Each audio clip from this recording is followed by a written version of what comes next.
So here I have the sheet, the protector. I've sprayed it down. If you see any lint on here, don't panic. You can just take your hand and wipe it off because it's just water we're using.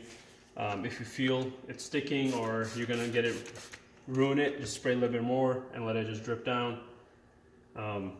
You can use a professional 3M or Expel or other products sprays, but you don't get that much wiggle room. Using a soap and water gives you a lot more wiggle room, as it's a DIY project. So basically what you want to do is line up the edge up here along with the black and the bumper, and then you want to center it to make sure both sides have enough area. But then at the same time you want to make sure your backup sensors right here and right here are not covered by it, because if you cover them, then you got to cut them out, otherwise they'll always be beeping. So try to get it as close as possible to the top without going over the edge on the black part. And then also make sure both sides are even. And then what you can do is basically take a squeegee and start from the middle. You always want to start from the middle and work your way out. You never want to do it from the other side.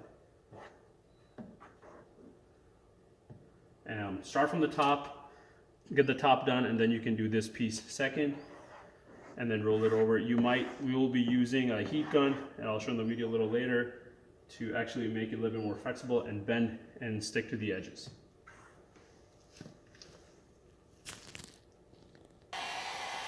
So guys, now we'll be basically gonna be closing this, wrapping this around the bend. As you can see, I've done this side with a heat gun, and it's sticking. Gonna do one final round afterwards, but basically to do this, if I go like this, it's not gonna stick clearly. It's coming off as you saw. So if you use a heat gun or a hairdryer on a low heat, you can do this and then wrap it, close it, seal it down. So essentially, little by little. Don't do too much heat because then you're gonna bend it and you're gonna expand the sheet. So keep a little distance, and then basically go around on the edges and do it.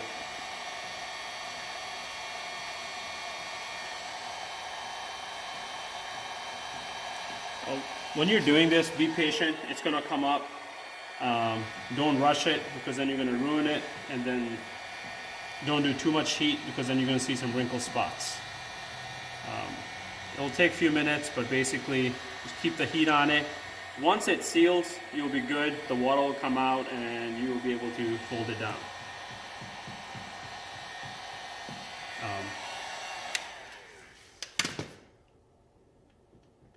So here, essentially the basic water is out. Yeah, there's a little bit more to do, but once this is done, I'm gonna go around, do the heat again, and we should be done with this back piece of the RS7, and we'll be ready to go.